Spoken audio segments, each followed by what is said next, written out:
What is up, YouTube? It's your girl Evelyn, and welcome to another episode of the Lesbian Web, the show that helps you find the perfect lesbian web series for you. Today, we're going to be talking about Carmilla, one of the most popular, if not the most popular lesbian web series ever. Carmilla tells the story of sweet but somewhat naive college freshman Laura and her new roommate Carmilla, a centuries old lesbian vampire with a thing for teenage girls.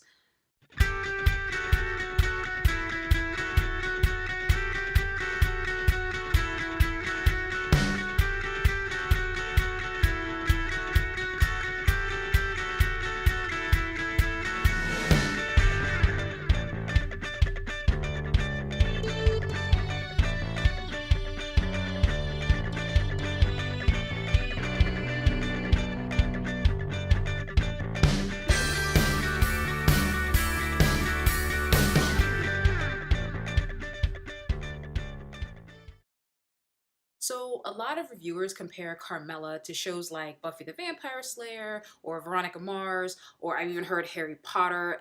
I actually think Carmilla is more like Carmilla gives me really strong Xena warrior princess vibes. It's wacky, there are supernatural elements, it's funny, it doesn't take itself too seriously, and there's tons of sexual tension. Carmilla follows the adventures of plucky college freshman Laura as she investigates the disappearance of her roommate Betty. And how is the Jägerbominatrix doing this morning? Betty? Bets?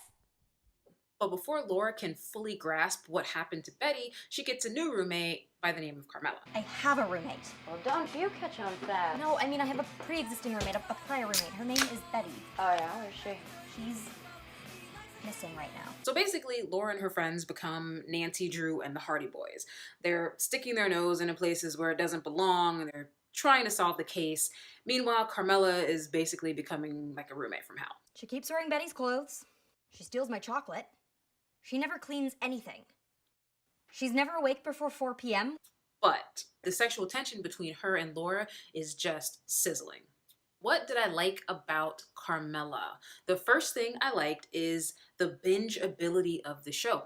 The show is so easy to binge. And I think there's a few reasons for that. The first reason is the mystery aspect. You just genuinely want to know what happened to Betty. The other reason I think it's so bingeable is the episode length. The episodes are only about 2 to 3 minutes long, so they're like these little bite-sized chunks that you can just watch really, really quickly. So I have to advise you guys, if you have like things to do, don't start watching Carmilla. Your things will not get done.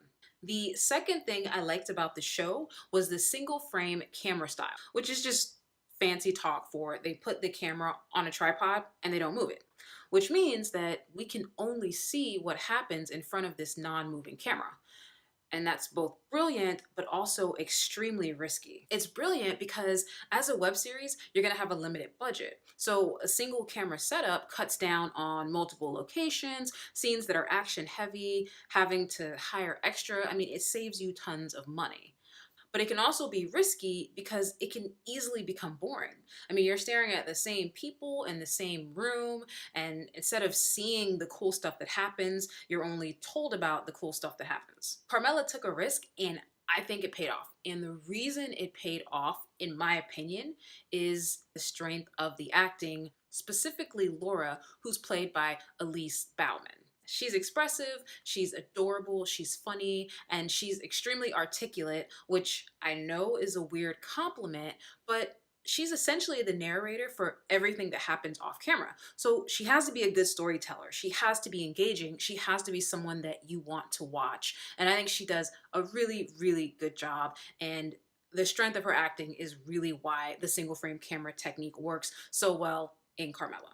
So the third thing I really liked about Carmilla is the sexiness. I'm sexy and I know it.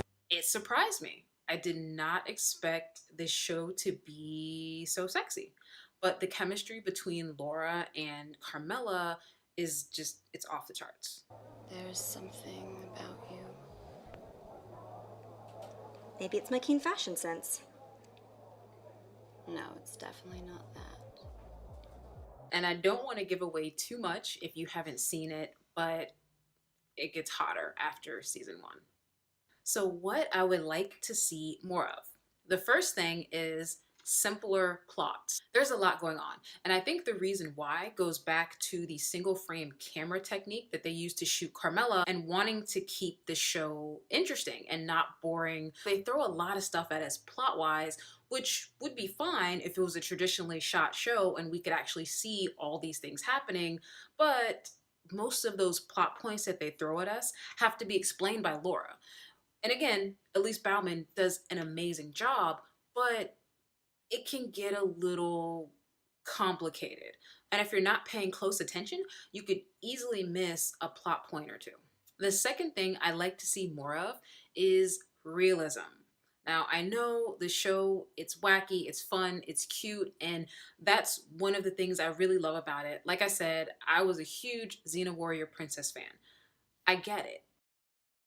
If it gets too cheesy, the viewers will start to feel like the characters are never in any real danger or jeopardy. And if the characters are never in any real danger, there's no real stakes. And without real stakes, what's the point of watching? So, ladies, if you are looking for an adorable, whimsical, romantic show with a supernatural spin that doesn't take itself too seriously, I think Carmilla is right up your alley. That is going to do it for me. Thank you so much for watching. If you liked it, do me a favor and smash the thumbs up button. If you enjoy watching reviews of lesbian web series, be sure to subscribe. And until next time.